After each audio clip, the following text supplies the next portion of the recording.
tonight is essentially just meant to be a resource creation session where we can summarize in one neat and tidy place what it means to be a block ambassador, because it means a whole lot of different things to different people.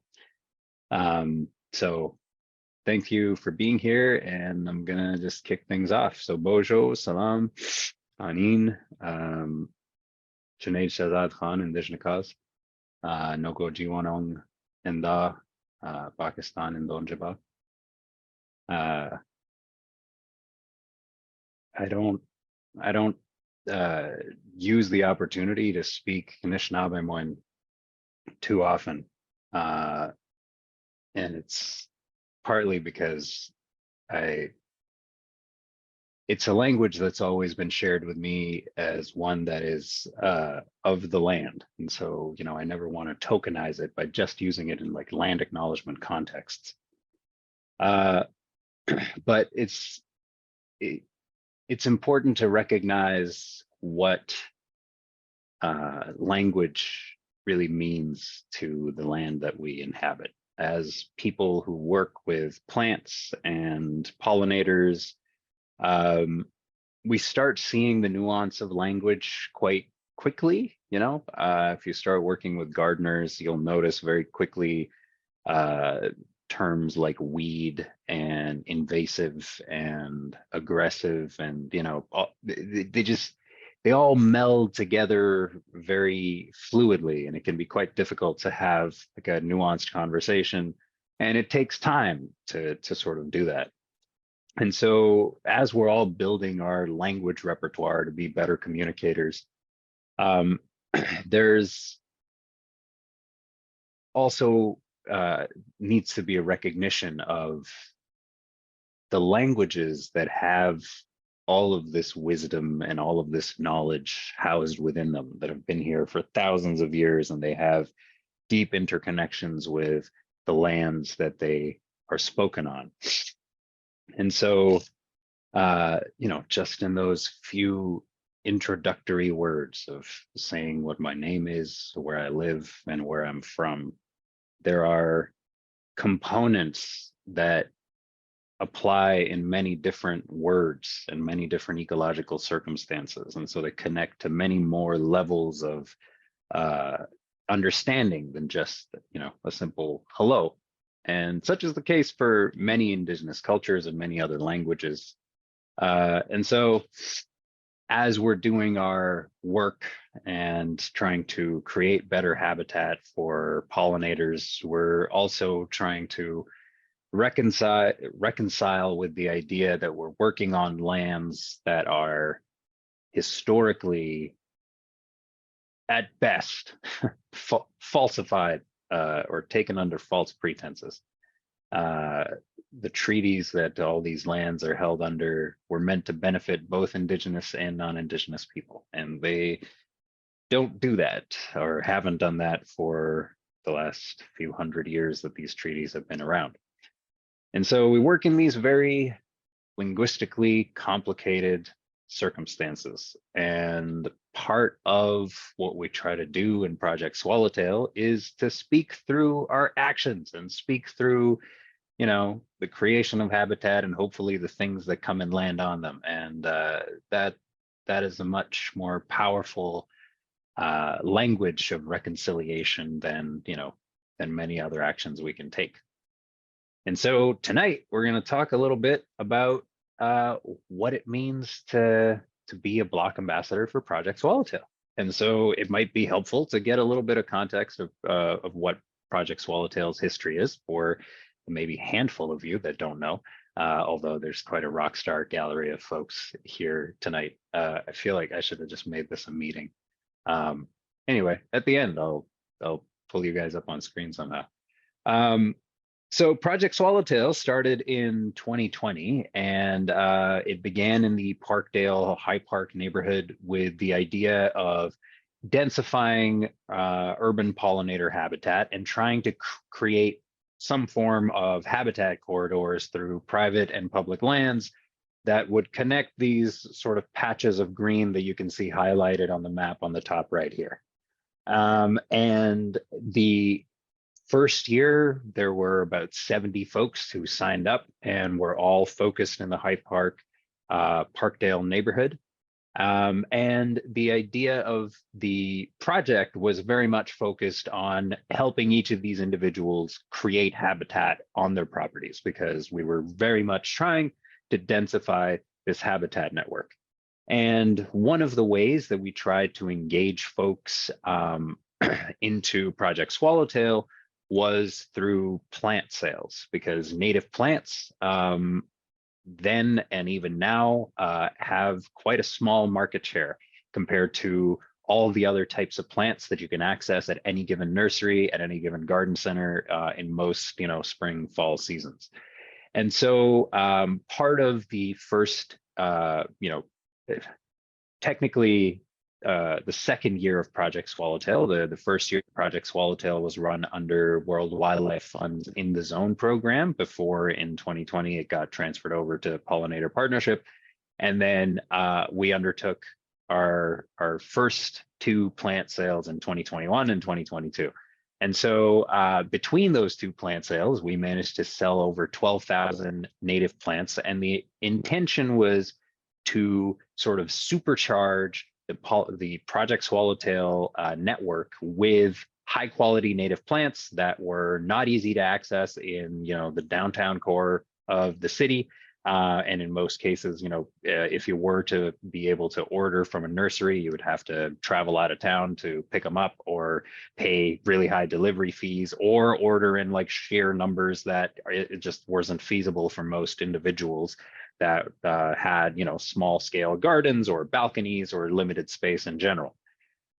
So we received funding from the Keenan Foundation in the first 2 years to specifically subsidize very heavily the cost of native plants, because compared to a lot of ornamental and annual species, the cost per plant can be somewhat prohibitive for certain species, especially if you're trying to get more specific species like world milkweed or some of the shade grown species. They can be somewhat more expensive on a per plant basis, but on average our goal was to bring these plants in and spread them into the community as quickly and as vivaciously as we possibly could. And so in 2021 and in 2022, we partnered with community organizations, farmers markets, St. Anne's Anglican Church, Soren Farmers Market, who were wonderful hosts and temporary housers and homes of thousands of plants, which is a lot to ask from any community partner. And so it was a phenomenal opportunity that they availed us in both years. And this year we're doing the plant sale again, and there will be more information coming in a newsletter in the next week or so. But there are fewer plants than we have had in past years, and we're going to discuss a little bit more about where our plant sales are going to be going in the future. But the model is very much the same as it has been in previous years, which is we want these plants to be as plug and play as possible. So plants are sold in kits, usually of 10 plants. In past years, we've done small kits and large kits. This year, we're just doing a one size kit that contains 10 plants. And those plants are chosen for their varied bloom time and their ability to grow in sun and in shade conditions. And so the goal is really to minimize the amount of decision making folks have to make in order to purchase, native plants and get high quality habitat going. And so more information on this year's plant sale is to come. So don't worry about it. And the plant sale was probably our, our biggest wave of signees and project participants came through the Project Swallowtail plant sale. And our project was ultimately designed to be a habitat creation project. And so we've managed to create habitat and connections in so many different ways in the less than 3 years that we've been fully functioning as a project. And everything from Boulevards to garden restorations in the honor of Black Lives Matter, to farmers market, tabling plant giveaways, to garden tours and park tours and so on. Project Swallowtail's footprint of habitat creation is small but mighty, and ultimately has meant that our original crew of 73 people in the beginning of 2020, so February-ish, became a overall crew of over 1,000 people. You can see the same area densified these are numbers as of February of this year. And so we might have another uptick as our plants go back out there.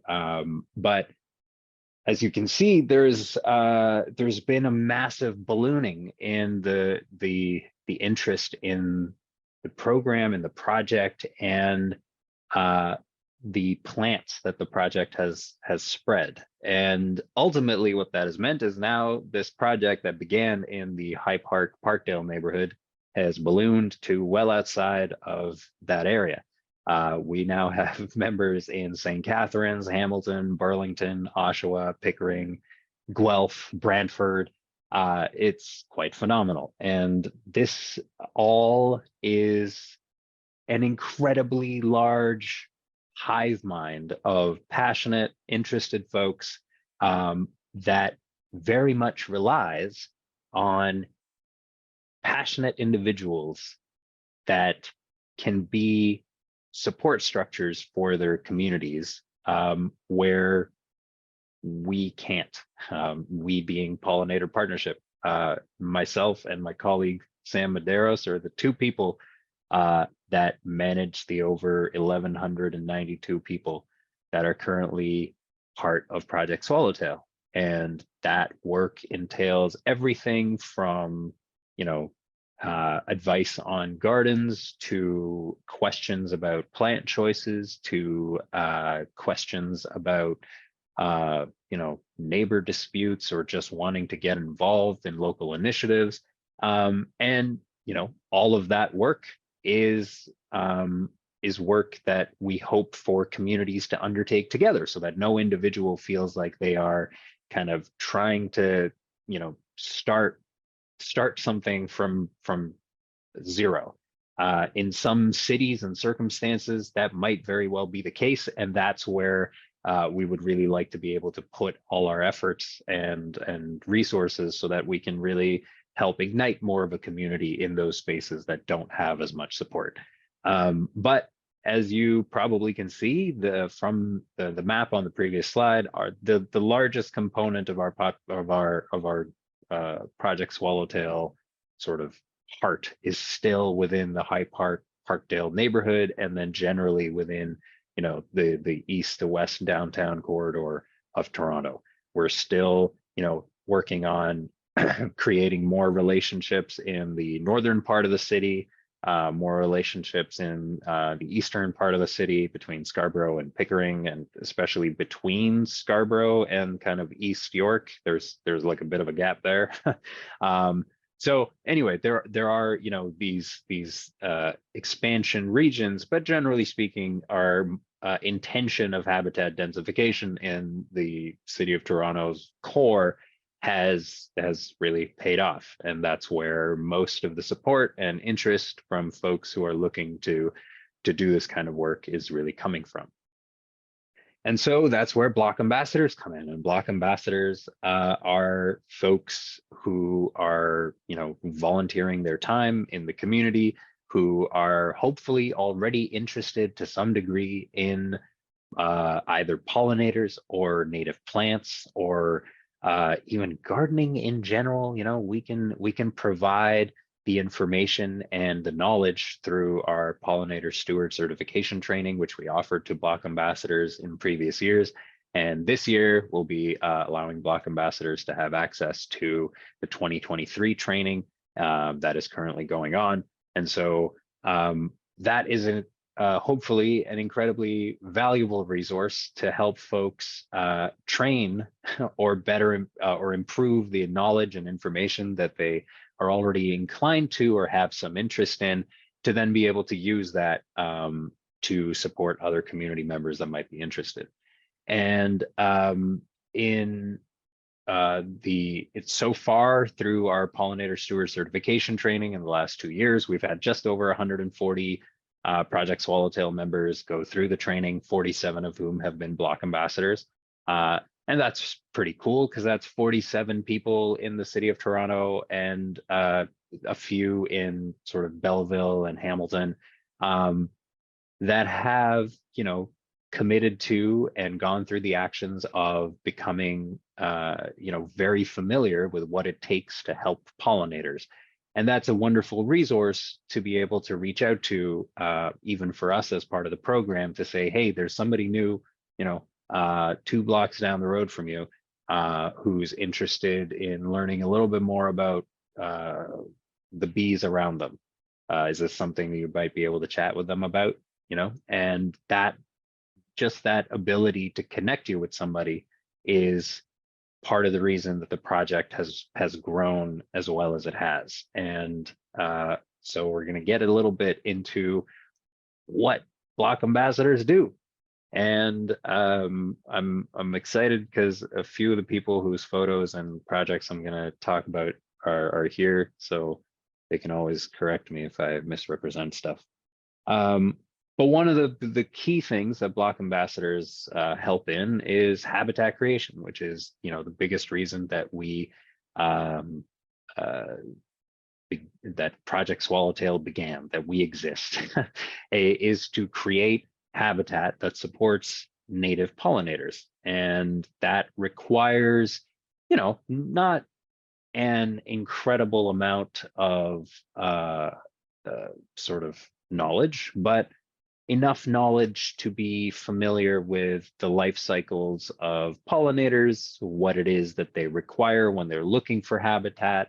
And, when you're looking at a plot of land, which just happens to be a strip of turf grass in most circumstances in the city, what are the possibilities? And that just comes with time and experience. And a lot of the folks who are some of our best habitat creators really kind of just sort of started by doing it themselves and just getting their shovels and hands into the dirt. And you'll learn repeatedly, or native plants repeatedly teach me, that they have more intelligence. They've been around for longer than I have. They've figured stuff out better than I have. And, oftentimes I'll really want to baby a plant and it'll still just kind of do its own thing, and so I repeatedly learn through the work of block ambassadors over and over that native plants have the capacity to survive in some incredibly harsh and limited habitats. And that's an incredibly hopeful thing to be able to share. And I think that's part of why block ambassadors, continue to do this sort of work. And so I'll talk a little bit about the kinds of habitat projects that some of the block ambassadors we currently have undertaken. So the first one is a pollinator laneway / corridor project in the Bloor-Borden neighborhood around Harvard Collegiate Institute. And it's a phenomenal example of what I was just talking about the amount of limited space and the amount of limited resources you need, or native plants need, in order to survive. So the pictures on the left that you can see on your screen are the before photos, which if I could yell from rooftops a huge thing to share with anybody who's going to create habitat: before photos. Take them. I know it looks ugly.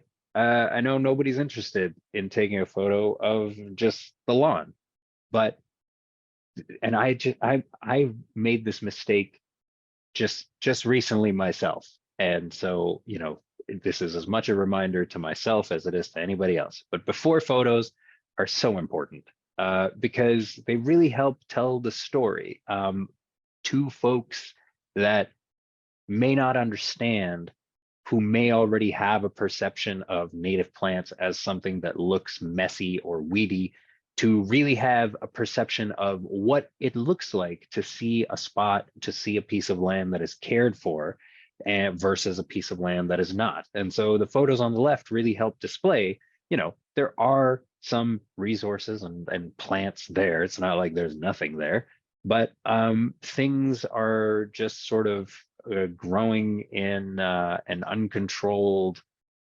manner. There's lots of sumac, there's lots of just sort of goldenrod, Queen Anne's lace, and a lot of overgrown space that can be utilized in a more, you know, structured way, especially in an environment such as Toronto that has such limited, you know, available non-gray infrastructure as it is. And so, you know, Adam took it upon himself to start clearing out these laneway sort of narrow paths that are maybe about a foot wide, and at some places they really narrow to just, you know, a few inches, it almost seems like, and replaced many of the species there with native plant species. And it is incredible how many have survived and thrived and continue to. And so this laneway is not just a corridor that connects people, but is also a really neat, you know, pollinator corridor. And that's part of the intention of habitat creation through the project, is for us to provide small patches of habitat for most of our native bees. Our native bees cannot fly very far, cannot move very long distances. And so if there is ever a chance, which there often is in the city, of there being development on a particular patch of land where, you know, a dozen ground nesting bee species might have lived. If they have to move somewhere else, if there's just a small patch in a laneway like this, you would be incredibly surprised to see how many species will move in, just because the proper plants and, you know, space for them to get into the ground exists. And with just a little bit of care, you can provide that kind of housing, that sort of emergency housing, if you will, before the bees hopefully move on to, you know, a larger patch, or maybe that just ends up being their home. Bees are phenomenally resilient as well. And so the importance of these small habitat patches is really crucial. And corridors are on a slightly larger scale, or on a, well, it's a parallel scale, I guess. You know, laneways and boulevards, I feel like, are similarly underutilized spaces in urban environments that have often just spots that you wouldn't even consider being habitat. You know, if you were to look at the crevice between a chain link fence and a sidewalk, you might not immediately think, oh, I could put some plants in there. You know, maybe the messy grass just kind of makes sense. It makes sense to live there. Until somebody comes along, and this is along High Park Boulevard, which is, you know, quite a visible and popular street in the spring and summertime, especially. And Pete Ewens took it upon himself, who is also part of our steering committee, to really encourage the stewardship of boulevards along High Park Boulevard that are currently just complete turf grass, completely underutilized, and you know, just sort of a sink of city resources, because this space has to be like mowed and kept and, you know, salted and all that stuff. And through the creation of one boulevard garden, and it always just starts with, you know, getting a shovel in the ground, and then suddenly people are curious and want to know what's going on. And Pete's an amazing spokesperson, so he just talked to people, and suddenly, you know, another homeowner was like, oh, well, I have this boulevard in front of my space too. I guess, can we do that? Cool. Here we go. We make another one there. And over the last couple of years, this project has pretty much created a habitat corridor all along High Park Boulevard that goes right to the entrance of the park, which is an incredible use of underutilized public space and a great way to have communications with city officials, because in part due to being on such a well-known street, the conversations with city folks that manage these landscapes are slightly easier to have, or you catch their attention at the very least. And so to be able to push chats around public engagement in these spaces that kind of seem like somewhere in between open to the public and very private government, it can be quite a powerful tool for that engagement, because you've just put plants in the ground, and people generally speaking don't get angry when you put plants in the ground, although I can't speak for everybody. And so these kinds of projects are kind of exemplary examples of small scale habitat creation, but just connected through these little patches, not being too far from one another, and them being really right around the homes of where these block ambassadors live. Very localized impact, but on a bigger scale than I think we even realize.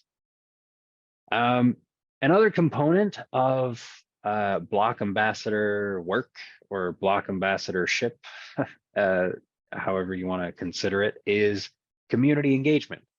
So habitat creation is, that may just be the kind of your passion. Maybe you're really just interested in getting your hands into the earth and into dirt. You just want to focus on digging some holes and making some, garden beds. And so if that is your interest, we can coordinate for you to be one of those block ambassadors that gets reached out to when, somebody is looking for assistance in creating a garden on their property or in their community, or, if you happen to live nearby.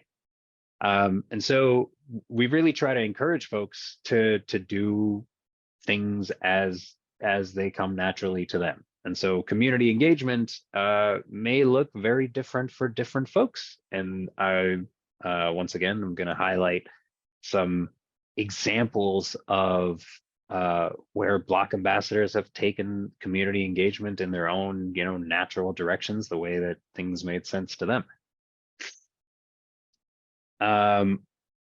And I think one of the most powerful examples is that of showcasing the habitat that block ambassadors themselves have created. And it can be a really impactful experience for folks to participate in sort of habitat or garden tours, to see the plants that we hope for them to, take away with them and want to plant in their own homes. For folks that may not have familiarity with native plants, even folks that do have familiarity, seeing habitat applications in different contexts, especially in a city like Toronto, where, habitat context can change from, backyard to backyard, because you might have a really sunny, tiny little patch in your backyard, but your neighbor might have a really tall house right next to him, and so has no sun at all. And those two habitat contexts are very different, but you can still make an equally beautiful native plant habitat in both, with very different, species composition, species outcomes. And so it can be an incredible learning experience for anybody, for even those two neighbors to go to each other's yards.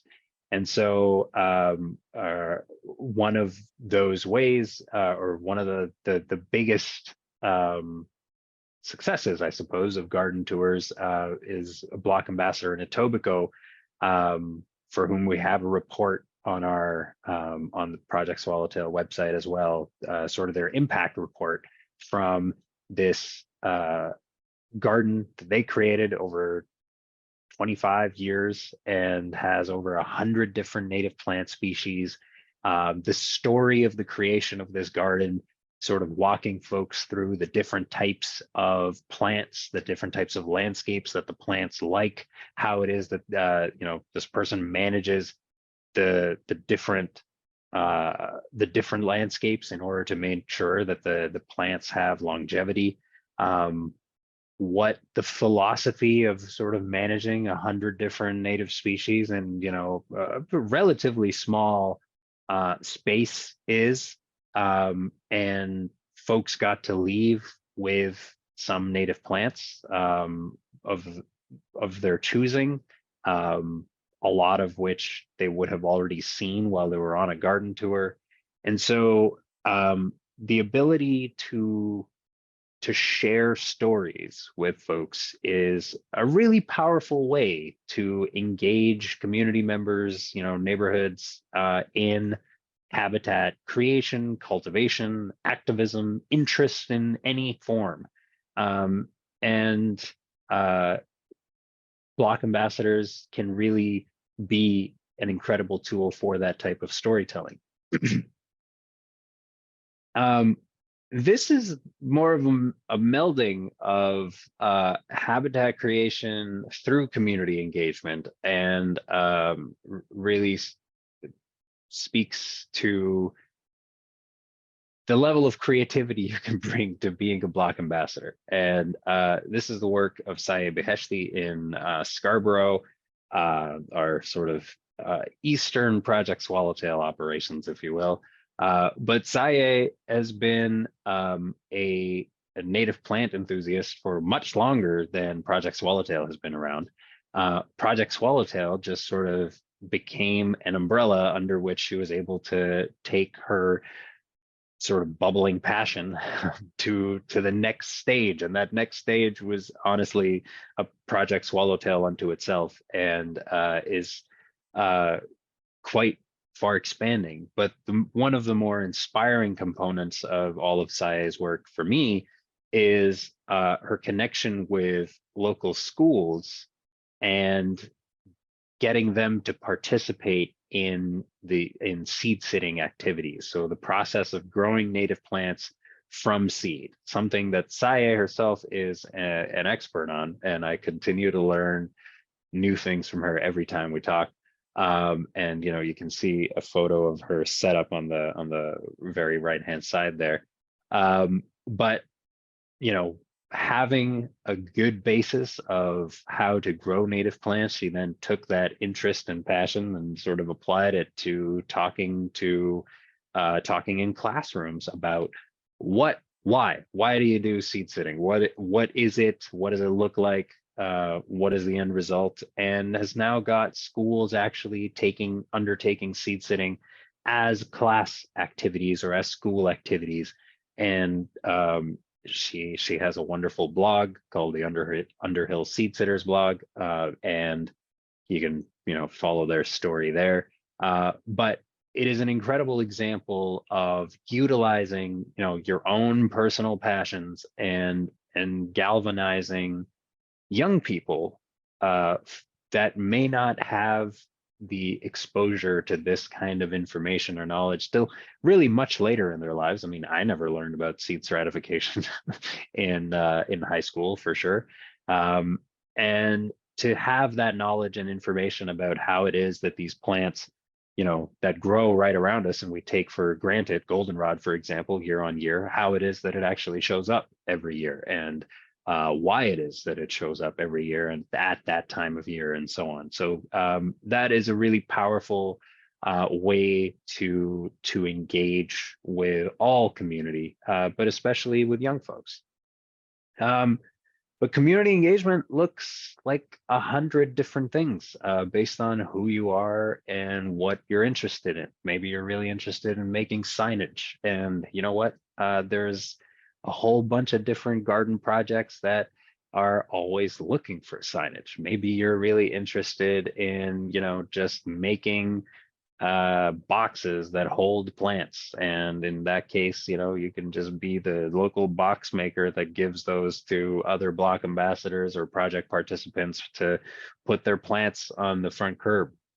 Maybe you just want to be a passive influencer of people's choices on native plants, and so you just leave native plants at the end of your driveway with a little note with each of them on what they are, and let people pick them up. And that's something that block ambassadors have done. And so there's a myriad things that folks can do, and it really just takes a life of its own, and is really based on the interest of folks themselves. And the aspects that I think go beyond, just habitat creation and being able to be a resource for your local community. There's an incredible example. I hope this garden still exists at the top of Roncesvalles. I haven't been there in a year.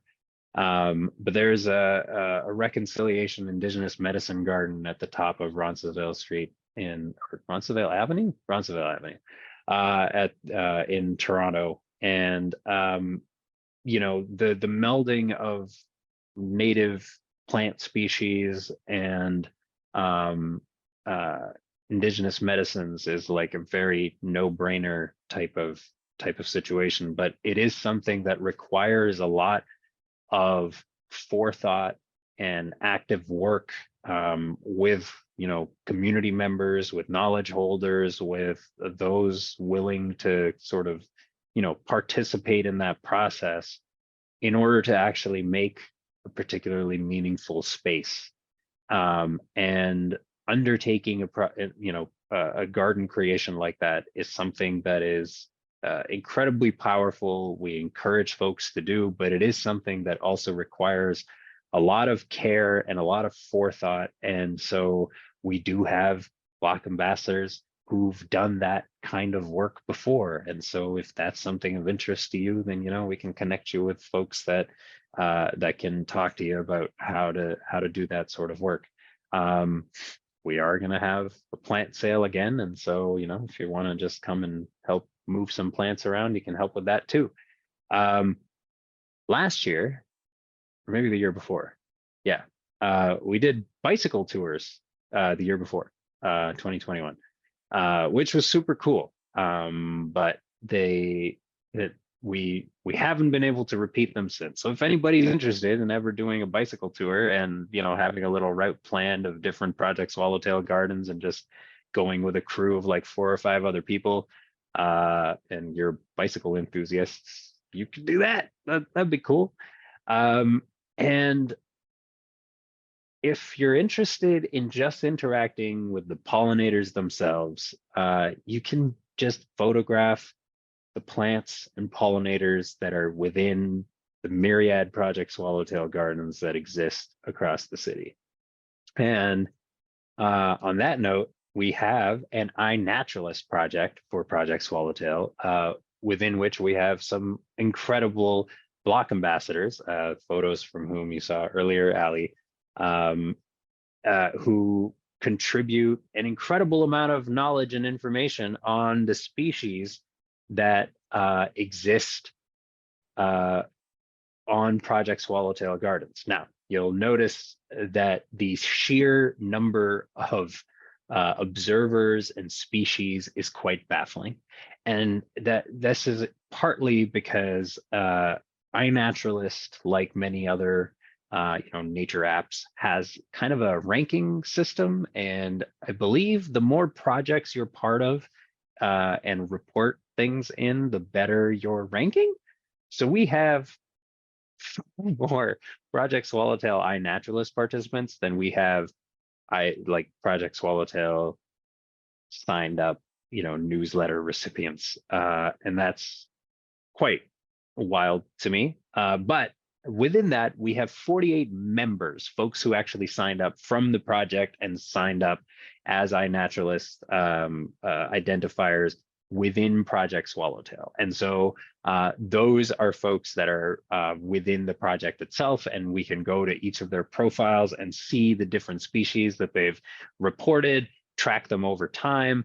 And this is an incredibly valuable resource because with the types of climatic shifts that we are seeing in urban environments, they're happening on such micro levels. I mean, as much as they're happening on massive scales, like the 30-degree July weather we got last weekend, and now it's like cold again.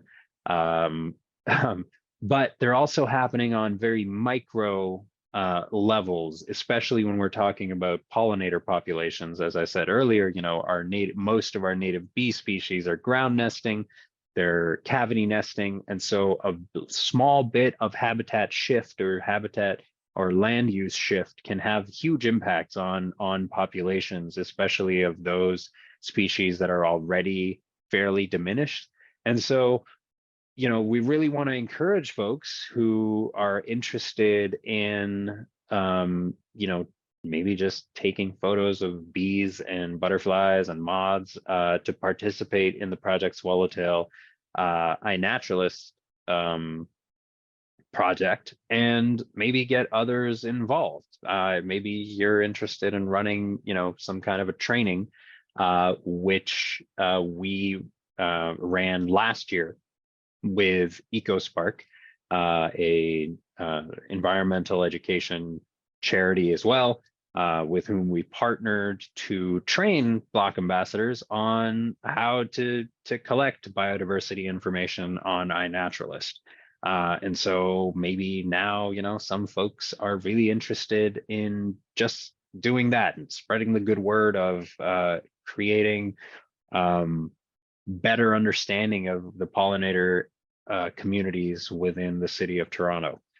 And the data is also utilized by like researchers, Project Swallowtail. So in 2022, we had the last sort of project, research project on Project Swallowtail sites wrap up, but there's now another project hopefully set to start this fall that will go into 2026.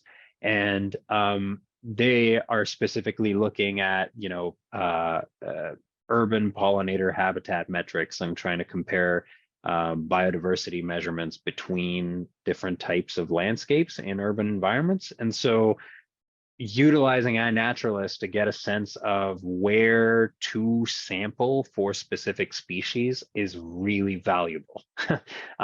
So, you know, instead of having to choose, it can be incredibly taxing, both on, you know, populations and on the researchers themselves to have, you know, 30 different sites where you're trying to figure out where pollinator population, what their baseline pollinator population community is like.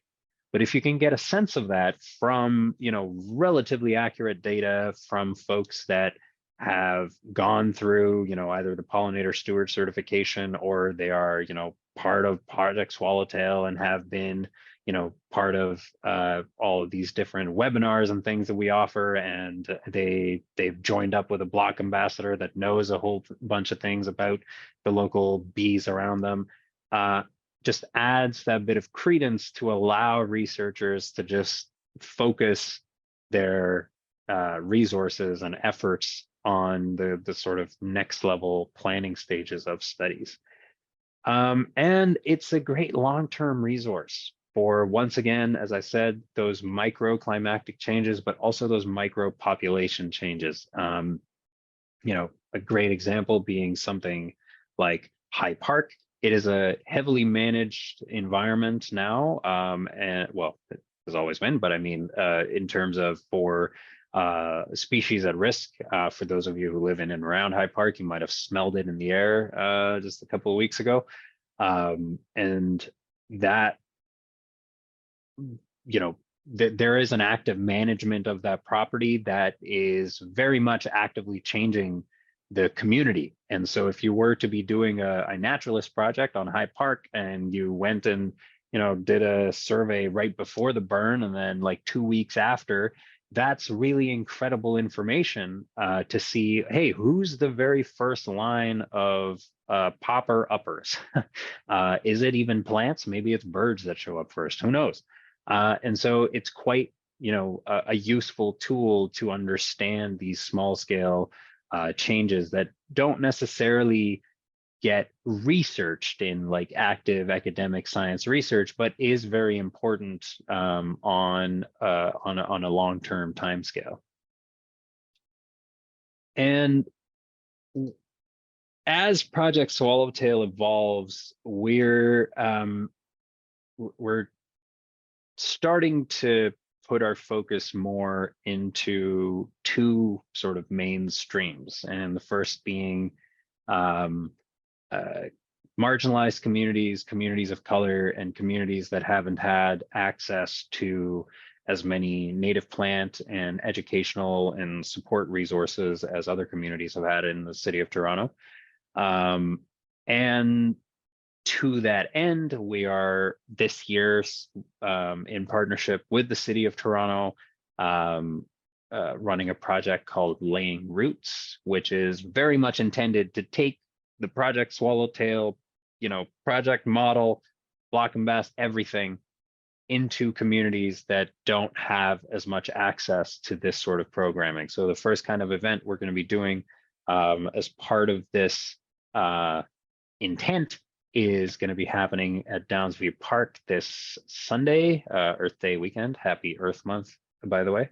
And we're going to be planting a whole bunch of native shrubs and food plants, talking about pollinators, and hopefully, there will be quite a few folks from the Downsview community that can come out, get some free plants, hang out, learn about pollinators, learn about all the different edible things in our forests, and yeah, just get to hang out. So if any of you are interested, you can also swing by. And the second component being the seed sitters model. So the growing of native plants from seed, taking that journey starting in the fall or winter. Hopefully we can start in the fall with some sort of like seed collection process in the coming years. We're getting the growing part down. Once the growing part is fully down, then we'll move into training, the collection part.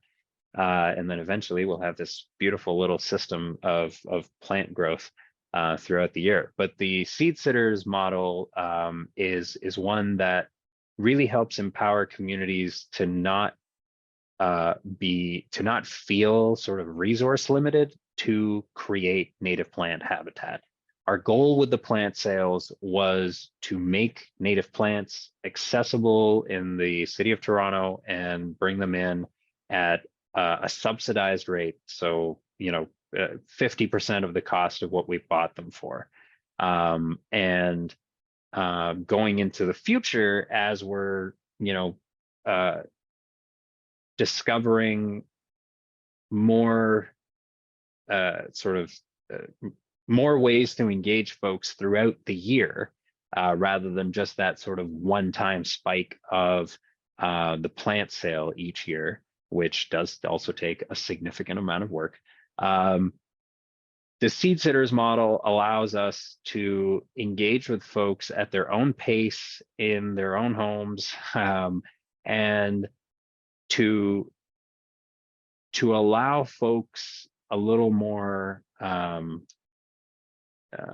ecological literacy and comfort with these native species that might seem quite foreign, but really once you understand the stratification and growth process for a handful of these species, it is wild how many different things folks can grow and plant in their yards and their friends' yards, community yards, and so on. And so on a larger scale, The Seed Sitters Club, the Seed Sitters model is needed on a larger on a larger scale. It is needed on a larger scale because we don't have the native plant seed stock on federal, municipal, or provincial level to do the level of restoration that is required on those landscapes to actually do anything about our like biodiversity issues. On a small and medium scale, we're really starting to see quite a rapid uptake of native plant operations. So the Toronto native plant market is a phenomenal operation that started in the last 2 years. We've also just got out of my head. But the North American Native Plant Society has been doing, native plant sales in Christie Pitts Park for like over a decade. So there are resources for accessing,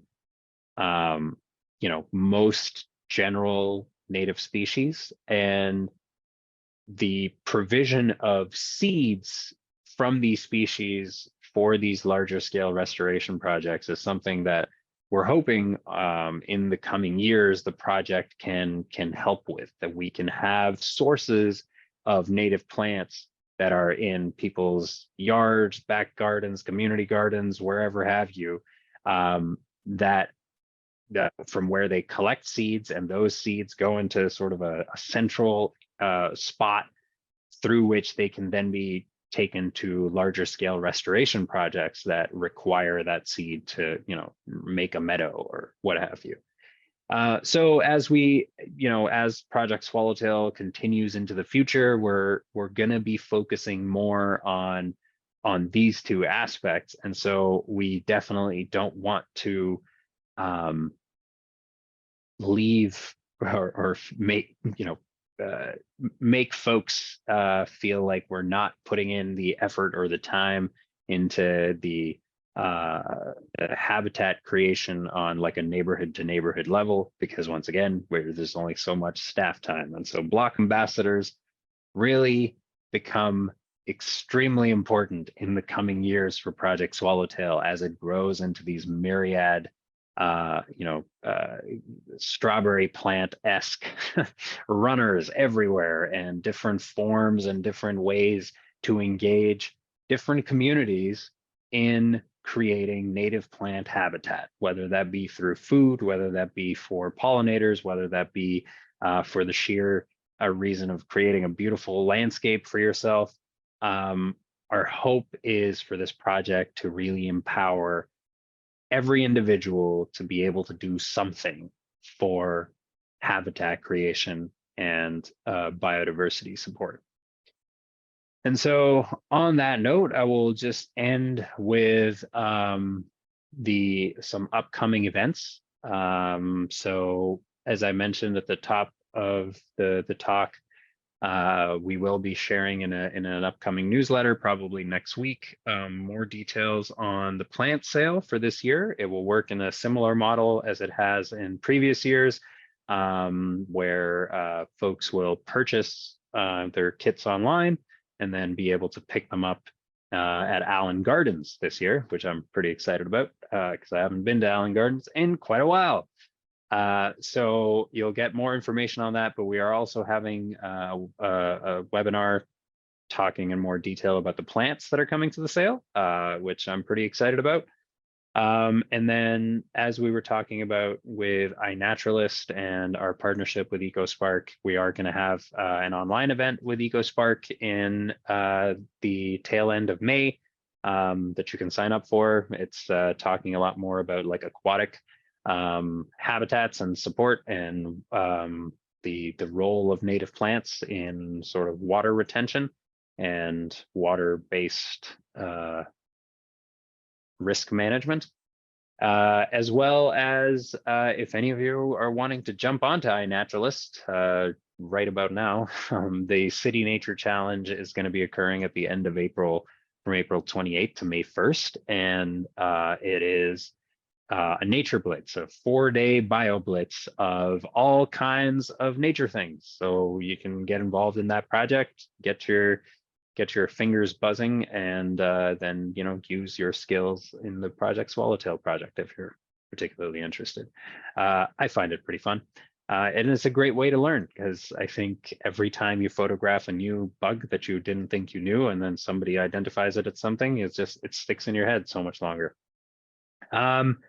And last but not least, for those of you who are here, you probably received an email or two from my wonderful colleague, Samantha Medeiros, and that is who you should contact if you require any other Block Ambassador specific information. Her email is samantha@pollinator.org. And with that, I will say thank you to everybody who's here. Thank you to everybody who makes Project Swallowtail possible on a day-to-day basis. Thank you to the wonderful members of the Project Swallowtail Steering Committee, the various, I think right now we're at 47 Block Ambassadors that kind of prop up the 1,192 people that are part of this project. And I hope that this year we have more plants than ever, because, well, I feel hopeful now, because just up until yesterday, I had no seeds coming up, or no seedlings coming up in my plant tray. And yesterday I was all doom and gloom. And today I'm like, yeah, this is gonna be better than ever. So that shows you how much plants can change your mood. So if anybody has questions, please feel free to put them in the chat. If not, thanks for being here.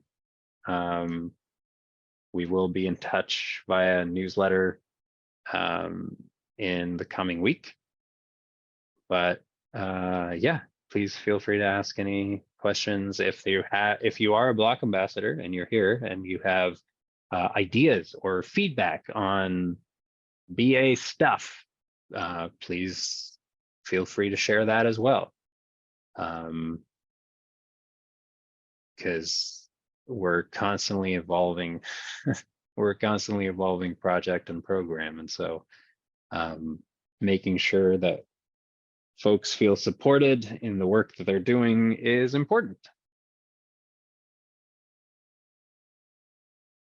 Gonna have a bit of my nettle tea because my allergies are terrible.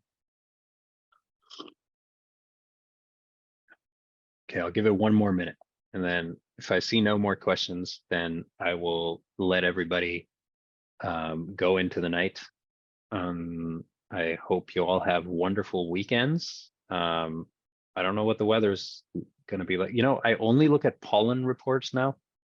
Don't even look at the temperature. So I know the pollen in Toronto is supposed to be moderate for aspen, poplar, and is there a place where all the BA's contact info can be found? Yes, great question. There's a BA resource folder where we have all of the contact information for the different ambassadors who are able to share that. So Heidi, if you want to email Sam, we can share that info with you. Hope that answers that question. If there aren't any others, thank you all. I hope if I don't see any of you on Sunday, I hope you have a great weekend and a wonderful spring to come.